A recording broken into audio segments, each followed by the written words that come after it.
This is the Good Neighbor Podcast, the place where local businesses and neighbors come together. Here's your host, Jeff Gardner. Welcome to another episode of the Good Neighbor Podcast. Today we have two fantastic guys coming on the show, fantastic neighbors, Simon and Harvey Howard of Kickass Pizza. Great name. Welcome to the show, guys. Thank you. Hey, Jeff. Great to meet you. Yeah, man. Fans, the audience doesn't know that we got to meet the other day at a very unique one-off in-person podcast at Athletic Culture. Probably my favorite gym. Actually, there's no question about it. Definitely my favorite gym in Simcoe County. Those guys are fantastic. We're doing a little bit different of a version this time, the version that the audience knows the most. So let's get right into it. Let's start off at the top. What is Kickass Pizza? You guys got a very unique model. I want to learn about it. What is it? Wow. Well, Kickass Pizza is our pizzeria on wheels. So we took a old horse trailer and we were like, you know what? Let's come up with a great idea. And we stripped it all out, rebuilt it all, and now we're serving pizzas on the wheels. So yeah, it's awesome. What a pitch, man. That was awesome. Whose idea was this?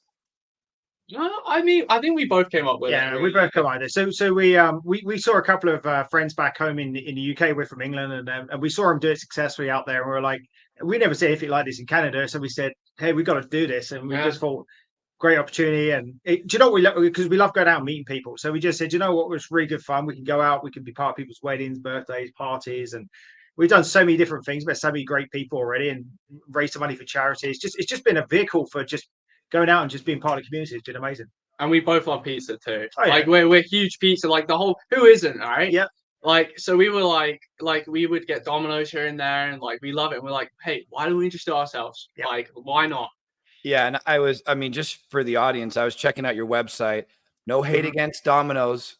I don't like it. But what I saw on your website, I haven't had your pizza yet, but it does not look like Domino's. So I just don't want people to get that impression like a 5-minute food, fast food chain pizza. It looks like gourmet pizza to me. Is that kind of the goal?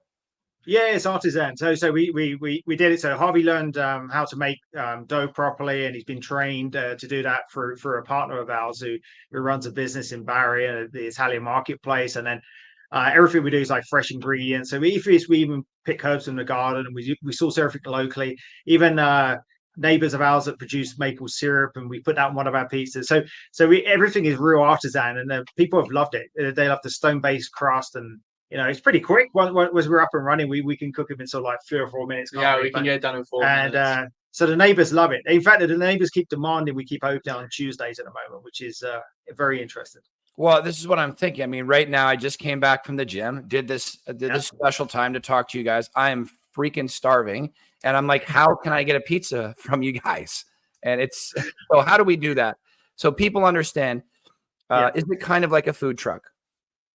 Yeah, kind of. Yeah. So it is a food truck, really. I suppose a trailer that we can park pretty much anywhere. So we've done a lot of private events where we go to people's homes. We've done everything: celebration of life, say birthdays, weddings. We're the late night snack at weddings. We got a big one coming up shortly, so till 2 a.m. So we get the fun times, the back end. But we also open up in our local area too. So what we've done with the local area, because there's not much here where we are for choices. So we often open up, say, once a week. Advertise to the neighbors, literally put a chalkboard out on the road, and people just keep coming in droves. So it's quite funny. It's quite funny to watch. So when you say there's not much around locally, when you say locally, what do you mean? So we live in Horseshoe Valley. We're at the top of Horseshoe Valley, right at the top of the ski hill. And there's obviously the resort and a couple other smaller places, but actually right where we are and all the residential area, there's not a lot of options for like food straight away, and certainly pizza. So we just saw that kind of niche in the marketplace and thought, well, let's open it up. And so we guaranteed the neighbors come, and they actually pre-order now, which is quite funny as well. So we open up between sort of 6 and 9 on a Tuesday, and then there's people wandering around pre-ordering because they know we can sometimes run out pretty quick. Awesome, man. And Harvey, you're the master behind flipping those pizzas. Yeah, I am. Yeah, first of all, I thought, I was like, oh yeah, it'll be easy. It'll take me a couple minutes to learn. First of all, I was really surprised on how long it actually takes to really master it. So yeah, I got taught by a great man. His name's Paul. He's the owner of Italian Eatery. I told him my whole business. He was like, "This is amazing." He took me in a couple hours in the back, teaching me how to flip all the tricks. So yeah, I've got it pat down now. It is impressive. Like I've tried to do it sometimes, I can't do it as well as he can. And so we all got a job each. My younger son Louis often helps as well, and Rebecca, who you actually met when we went to Athletic Culture, she helps as well. So we all got our own roles. She's great facing people. I end up doing a lot of the cooking. Harvey makes a lot of the prep and the dough, and spinning them up in the air. So so it's good fun. Yeah, no, and I tried so hard to embarrass Rebecca on that podcast the other day, Harvey, and she was just like, no, it's not happening. She's pretty good at that. Yeah, she knows what she's doing. Yeah, just answered so quickly, like, you got nothing, Jeff. I tried so hard. But so let me, I mean, you guys said you saw it out in UK successfully. Yep. I see successful businesses all the time. Doesn't mean I want to do them. What made you want to do this? I love the community. It seemed like one of the points was, let's find something that can really introduce us to the community and start making these relationships, which is what we're all about. Hence, good neighbor. We love the community. But you could have picked a million things. Why this? Yeah, as I said, I think we both love pizza and we love entertaining. So we had a little bit of a reputation when we first came doing parties and things. So people were like, oh, what are the crazy English people doing this week? And so we thought this would be good fun. But I think it was when Harvey, he came back to me as well, and sort of like he was thinking, what do I want to do? And he's very entrepreneurial. So throughout school, we did loads of stuff in business, entrepreneurial skills. He did marketing, etc. And so I said, well, listen, I'm going to give you an opportunity to run this business, and there you go. And he's just grabbed it with both hands. So I think a lot of it was down to the fact that it was something really for Harvey to get his teeth into, rather than just getting a 9 to 5. He was like, no, I want to go do something on my own. Beautiful. And can I ask how old you are, Harvey?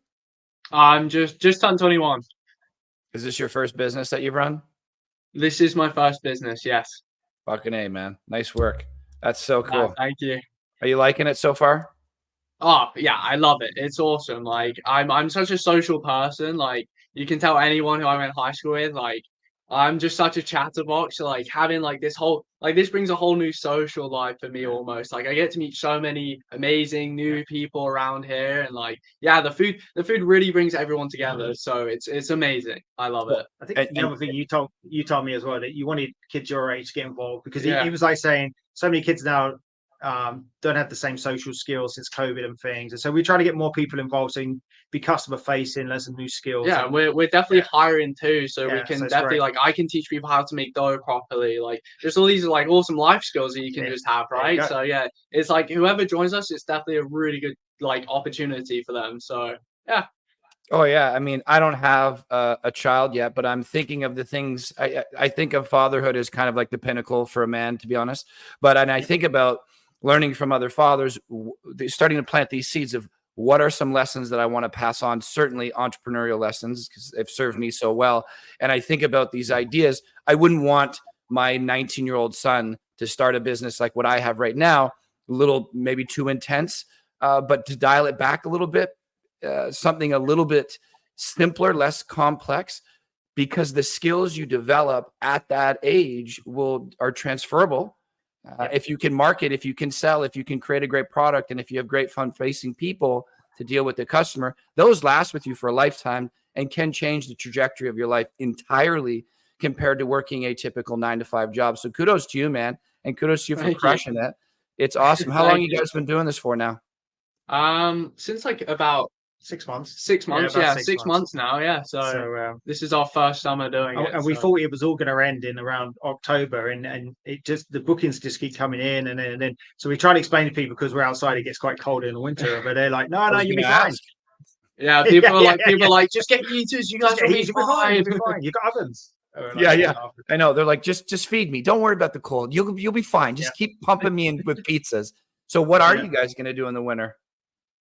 That's a great question. So we've already thought about trying to winterize our horse trailer. So like coming up with different ideas how to like keep warm inside, and we can also do like indoor venues too. So we talked about like big open barns that we can just park it in, or like we can either bring the ovens out and try and sort like a little table for us and stuff like that. So we definitely want to push her into the winter. We're looking for partners right now that might want to do something like work with us. who own a barn or a facility or a wedding venue, whatever it might be, so we can go indoors. And we've had a few actually. So we've had a couple of recently. People have come to us. A new cidery just opened in Warminster down the road.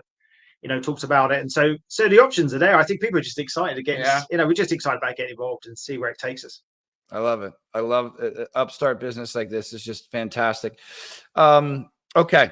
So one of the big parts about our show is we try to provide quality education. And one of the questions is about myths and misconceptions. And I almost always have one or two myths about this industry or business. I don't really have any myths or misconceptions about pizza. I think it's just generally accepted that everybody just fucking loves pizza. And you guys make a good pizza and you're a part of the community. So if I'm missing something, let me know about misconceptions about pizza, or we can just move on. You guys got anything? I think you're right. I think people would love the pizza.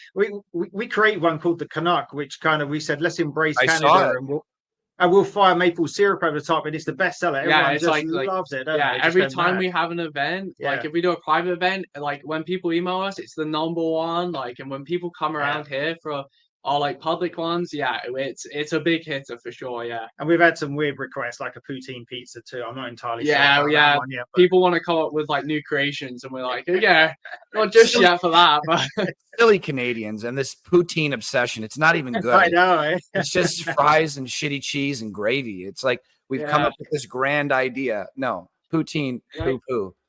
The crazy thing is, Jeff, in the UK, in London, there's only one place you can buy poutine. Yeah, well, that makes sense to me.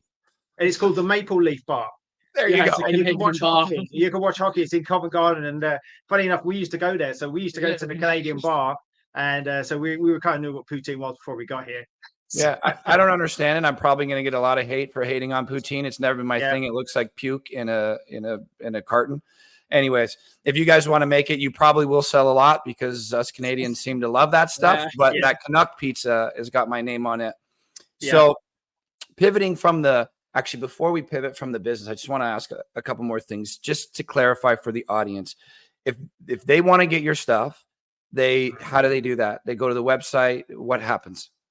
So usually when we do public events, we post it all around at least 4 days in advance. So we give people notice. So we'll be like, hey, usually we do on Tuesday. So it's Tuesday night is pizza night. That's our little go-to right now. So we put it out there and we remind people on the daily, hey, this is where we're going to be between these times. So if you want to come over, come get pizza.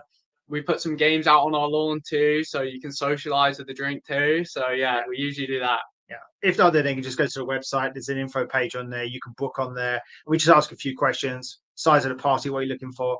And then we get together with people. So and we've got a couple of partners too, or wedding planners and other people now who are just other businesses, loads of small businesses, and now saying, come to us and let's collaborate. And we found that amazing. That's really exciting. Actually, we love that. Oh yeah, I mean, we already talked to the team. I don't know if you know, but we hold monthly events. They're free, and then we have our paid events, like the one we had last weekend, the Super Soaker event. I mean, we have caterers there, like charcuterie boards and other little kind of finger foods, bit of booze. But I much prefer pizza. So you guys are already on our brains. I hope you guys figure out a way to get through the winter because those are when the events would be coming. But very, very cool. And can I just say, Harvey, it's pumping me up how pumped you are for this business. The smile on your face and the way you're answering these questions is just such a cool thing to see, man. I love seeing that passion behind it. Thank you very much. Every day. Yeah, it's very cool. So let's talk about you, gentlemen. First, we start off with the playful one before we get into the harder questions. What puts a smile on the two of your faces outside of business? That's a great question. Well, I think, first of all, we both play hockey. So, he's retired now, but I think in our whole family, we're very hockey orientated. So since I've been born, I've been watching him play when he was playing professional. And then, I put the skates on young, same with my younger brother. My mom can skate too. So just being in and around the ice rink, I don't know, it's such a good feeling. It's like a big family being in a team, and we've all loved it. We watch hockey still. he comes to my games. We'll go to my younger brother's games. So yeah, for the love of hockey around our house is yeah, it's awesome. We love it. So yeah, it really brings us together as a family too. So yeah, we love it. I love it. Big hockey person myself. You are a pro, Simon? Yeah, so I grew up playing in London at the age of 6. So I first played in the UK and then played professionally from the age of 16 through to around about 35. So in the national leagues in the UK, across Europe and for Great Britain. So I represented my country for a long time as well. So then I became a coach and owner, kids coached the national team, and then we moved to Canada and I did a bit of coaching here as well. So yeah, so it's been in my blood for a long time. It was actually in my dad's blood as well. So my dad, after the war finished in the UK, the Canadians stayed there. They formed ice hockey leagues. He always wanted one of his sons to be involved. I'm the fifth. I'm the youngest, so I guess carried the gauntlet for him. And then so it kind of passed through to Harvey, and then Harvey's younger brother Louis as well. So yeah, so it's been massive in our lives. Always has been. That's awesome, man. That is awesome. 20 years of pro. Damn. Yeah. How long you guys been in Canada for? 6 years now. Yeah, 2018 we came just before the pandemic, and we came over. I came to open a business here. So again, from an entrepreneurial point of view, it's exactly the same. So I came here to open a technology business, which survived through the pandemic out the other side, and it's growing and growing and growing. And we're now looking to add some more solutions to it as well. So it's been exciting times. I saw Canada as a great place to come. It's a growing country, good opportunities. It's a nice culture too, right? It's an easy culture, a nice culture to work in. I love it. I love it. It's fantastic. You guys are super lovable. It's great. You're better than us. You're better Canadians than us Canadians. Let's talk about, even though this is such a light and playful conversation, which I like, I do this question is important, and I really like the answers for it, and I like the purpose of it. So we talk about the painful parts of life. There's a lot of painful parts of being an entrepreneur, a lot of painful parts to being a human. And the reason why it's such an important question is I just think we just don't talk about it that much. We share our successes, and even on social media, we add a little extra polish to it, a little extra edit to it, so that it's not even the true depiction of the actual success. We try to jazz it up a little bit. And one of the most important things my mentor ever told me a long time ago, and I've really focused on it since then, is self-mastery, she believes, is through a journey of seeking truth. Like, as close to identifying reality as it is a great way to find out what you're capable of and to consider how much you can impact the world. The more delusional we are, it causes more of a struggle for us, I believe, and certainly she believes. So I don't believe we can have the positive without the negative. And I really don't believe that the negative should be looked upon as so negative all the time. Like, when we consider that word pain, it usually comes with a negative connotation. But now if you put pain in the gym, or pain in hockey, or pain in studying, now it doesn't have to be a negative. I think it's how you perceive it. So I believe that some of the greatest things in life are the hardest earned, and often are very painful to get there. A great love life will have some pain to it. Becoming wealthy certainly will have some pain to it. Some of the wealthiest people I know have been broke 1 or 2 or 3 times, which of course was very, very painful. Some businesses have gone under. That's painful. So we want to be a part of that message to maybe plant some seeds in people's minds to embrace those darker sides of life, and maybe look at them more as opportunities rather than a burden, rather than taking them as that victim mentality, kind of woe is me, why me, these types of things. Like, they're so lucky, why am I so unlucky? Rather than recognizing the opportunity that could be in there. I don't think if you go through a painful situation that it has to make you worse. I think it's a choice, and I think it can make you significantly better. COVID was a perfect example. Beat a lot of people down, but brought a lot of people up. And many opportunities have been like this throughout my lifetime, and of course before that, and probably after my lifetime. So we love to ask the guests on the show, are there any trials, tribulations, hardships that you've been through that probably sucked in the moment, as uncomfortable and hard things have that symptom? They don't feel that good. But when you look back at it in hindsight, you wouldn't remove that ingredient from the recipe that has become you and your life, because it's led you to enjoying your life as you do today. Anything you're comfortable with sharing on that? I'll let you go first. What was it like for you moving to a complete stranger? Oh So yeah. I Well, ripped you out of the UK as a kid. yeah. What was So, that like? well, first of all, so I remember like him coming in the room and like, hey, we're gonna do it. We're gonna move to Canada. First of all, I was like, it's the end of my world. I was 14, turning 15, in a new school, had my friends. I was like, oh no. I was like, what's gonna happen? Like, this is gonna be awful for me. But you know what? We moved. I was like, you know what? Okay, fresh start. Let's see how this goes. And I first day of high school, I was on the bus. I was dreading it. I was like, what have we done here? And you know what? First day, I made so many friends, and like I didn't realize how like open, happy, and nice people would be to me. And I was like, oh, so wait a second, this isn't too bad, isn't it? So yeah, it was definitely like first of all, it was so scary for me. But when I look back at it now, I'm so happy we moved out here. Like it's awesome. Like when I think about it now, yeah, I shouldn't have been so scared about moving. It's a big thing, I know, but yeah, when I came over here, I fit in pretty well, and I made so many like new friends and stuff, and yeah, so haven't looked back ever since. So I'm very happy about the move. Yeah. Yeah, actually, as a family, we've had doubts. Sometimes it's tougher than you think to move and immigrate, and there's a lot of stuff that the kids don't see. Like behind the scenes, all the paperwork and the I can hassle that cost. imagine. But throughout it all, Harvey's never once said, "I want to go back to England." And I've said to him, "Do you want to go back? Do you want to go back?" He's like, "No, I love it. I love it." So he's a truck driving, country music listening. Yeah, I've embraced the culture a little bit. Yeah.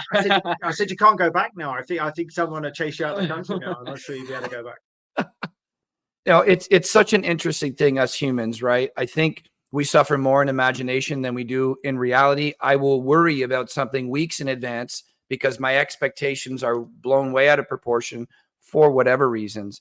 And then I go do that thing. I get to the thing, I do the thing, and it's not even close to as bad as what I expected it to be. And sometimes it turns out to be this beautiful experience and has added a lot of value to my life.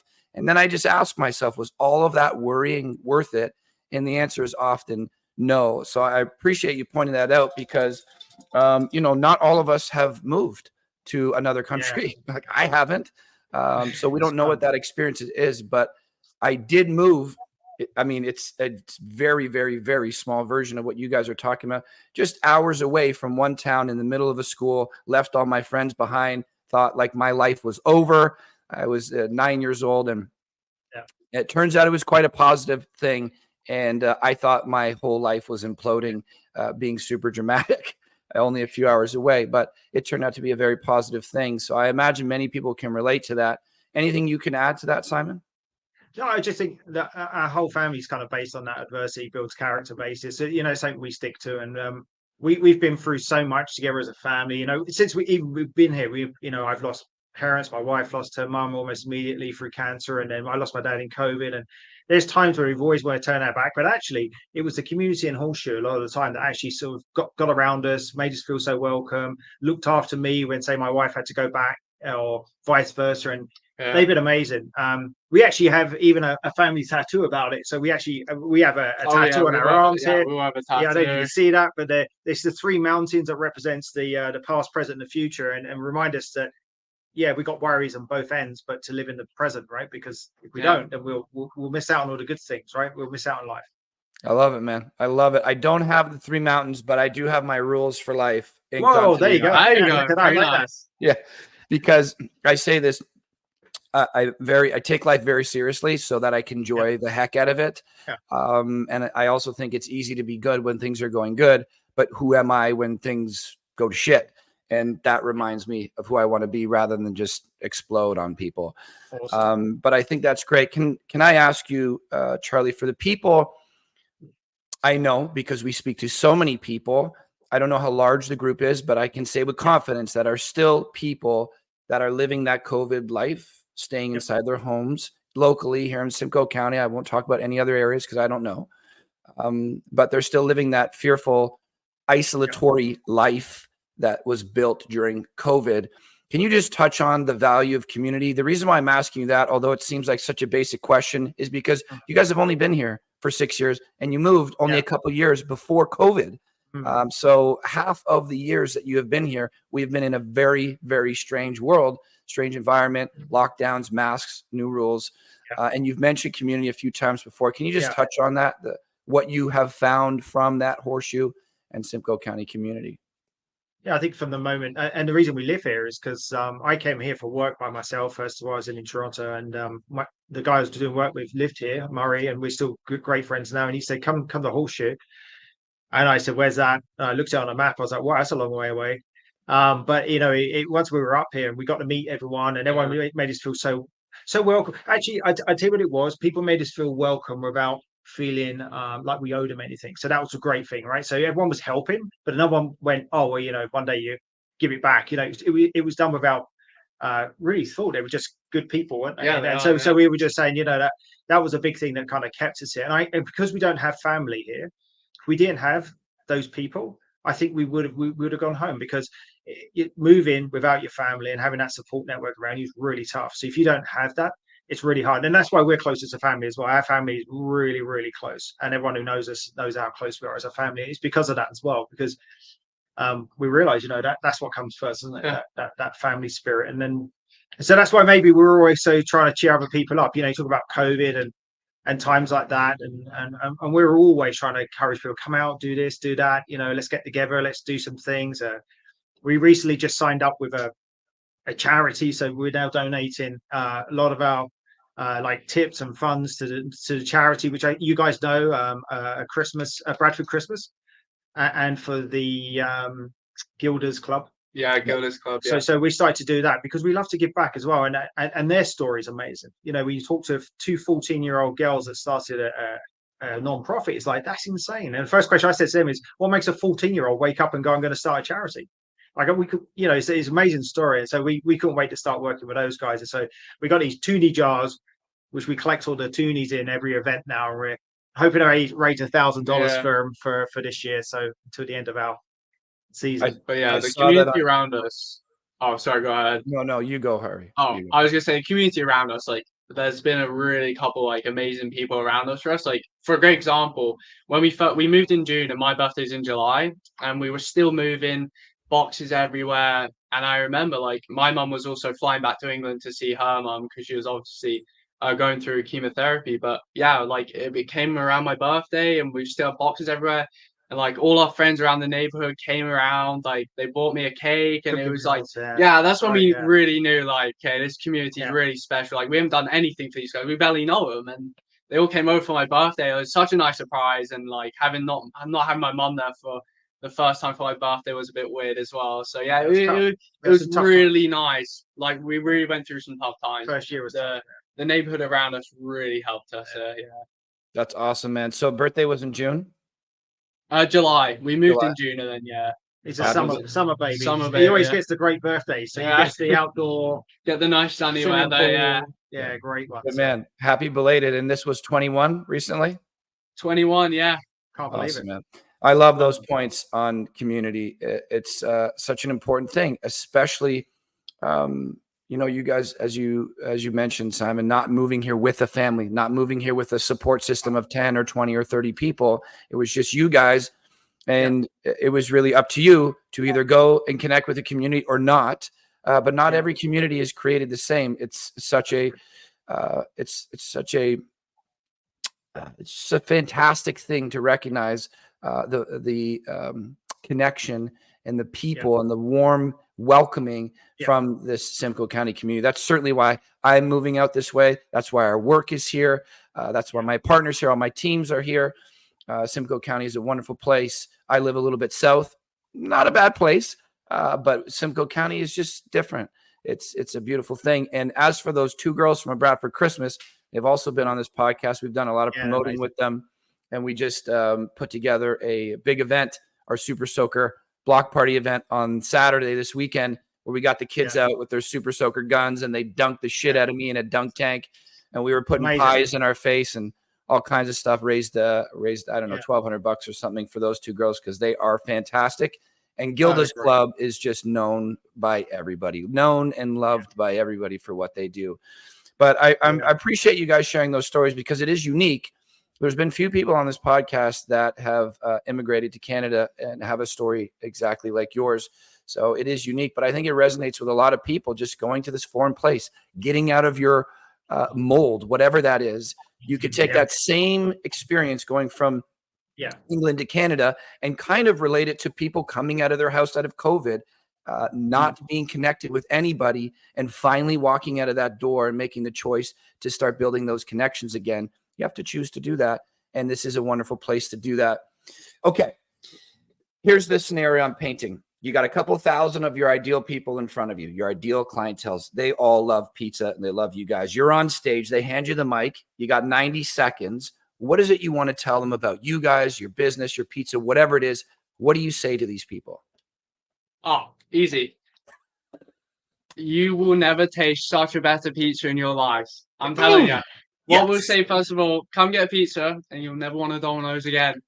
I know you can't say that. I know we can't really say that, but we do have a review that says better than pie, which we said you can't. Yeah, so you we can't. took it off the website before we got sued. But remember the slogan? How did we come up with the slogan? So we come up with our slogan, right? Because we're at a market in Braystone, and everyone keep walking past because we're at the first stall. All right, and they were going to a market, and we were like, "Oh no, we don't want it now. We don't." He said, "Don't worry, we'll give it to you to take home because you'll never go hungry. We will never go home hungry." You won't go home hungry. And then we went, "That's a good slogan." So we kind of pinched it, and then from there, so that's what we say to people: "You'll never go home. You'll never go home hungry." Yeah. Right? So that's our pie's not bad, man. Pie's not bad. That's quite a testimonial. We need you to come out and taste some of our pizzas then. I'm trying. So Tuesday. So if I'm not going to create an event just to invite you guys to my fake wedding, because that's not coming up anytime soon. We do have our own events, which you guys are in our mind for. We can come to you. Just bring the kickass to my house. We'll just park it right outside for you. So we got a couple of pop-ups. So we on our website we're actually putting where we're going to be as well. So in this month alone, we think we're in Guildford for a big wedding event which just been booked. We're going to Bradford Greenhouses for their indoor shows in October. We are doing Wood. I can't remember the Wood Fine Cidery. That's brand new in Warminster. So we're just going to keep partnering with businesses and popping up in places. And we said that's why we keep saying to people, unless you're on Instagram, you might miss us. And so people keep saying to us, we keep getting people to follow us and say, keep looking. So so let me ask you, for one of our events, let's just say, because I am curious about this, we get, I don't know, 80 to, well, I do know, it's about 80 to 100 local entrepreneurs at our events. And rather than doing like charcuterie board, a few $100, we bring you guys, what do we have to guarantee a certain amount of people? You guys are obviously going to sell your pizzas, not give them away, so people have to buy them. How does this work? Yes, that's what we do. So basically we show up and we would just do a flat rate for pizza and as many pizzas as people want to eat. So see, we go to events, some people go, we have 100 people, but not everyone wants to eat, and then some people have 2, some people have 3. So we just say, hey, literally just pay for what you want. And so we can do that because I think there's 2 aims there for us. It's always, every time we do an event, it's only about giving away the good pizza, but we're always trying to get another event off the back of it. So if someone goes, hey, this was great, we say, well, let's come to your house and let's go to your house and your house. And so we kind of think of it as, it's kind of like a marketing tool in its own right every time we go out on the road. Kind of genius. Nice work. So I can just say, hey, we're having this event at our next place. Come. And we bring our followers. And you'll bring the food, essentially. And we bring, anyway, so we seem to get a group of people following us too, right? Wherever we go. So it's like, I'm a bit worried. I'm not sure we're putting in those pieces of making addictive. Super fans. We have super fans. Groupies. Yeah. Awesome, guys. How can people contact you? What's the best way to do that? So best way to contact us is through our website. So if you go on our website, we have a little bit where you can give us a quote. So you can write your name, number. We have a whole box, like any personal information you want to put about your event. And then we'll get back to you very quick, as soon as we can. And then we'll just chit chat with you through email and we'll figure out how to cater for your event. Awesome. And what does it cost roughly for one of these pizzas? Our pizzas go from $15. $15 a pizza. for these types Yeah. of pizzas. Yeah. And we throw in So drinks hungry, and stuff like that as man. well. So we do that for the neighbors too, don't we? We throw in Yeah, drinks and yeah, so we always say if you're hanging around and waiting for us to make a pizza for 10 minutes, and so that's why we say have a drink on us. And so we did the first time we actually did beer as well, didn't we? That was pretty successful. Yeah, that was we told fun, everyone yeah. we're giving away beer, and there's a lot of Yeah, people. it was like beer and a pizza for $15. It was like, whoa! It was like everyone was loving it. So you won't need any third-party marketing help if you're giving away beer and pizza for $15. Just park yourself in the middle of Dunlop Street in Barrie or down on the beach on a warm day. Boom, you'll have 1,000 followers. Your business will blow up if you're doing that. Yeah. Genius. Amazing. What is the website, guys? It is www.kickasspizza.ca. Beautiful. Nice and easy. And that's the best way to get in touch with you. There's a phone number on there, email on there. Just go to the website, and then your social media is what? Yep. It's the same. If you just type up Kickass Pizza on you'll find it, Instagram, you'll find us. Instagram, Facebook, and we also just started TikTok, so we're gonna start making videos as well for sure. And I'm nervous of that. That's your generation. Yeah. I'll be doing the dad dance in the background like an idiot. Yeah, I was gonna say. And then let's just pretend Dad isn't here for a moment. We're just gonna pull Simon out of the scene. I have a pretty cool relationship with my pops too. It seems like you guys are. Yeah. So let's just talk me and you, Harvey. I have done a fair bit of work with my dad.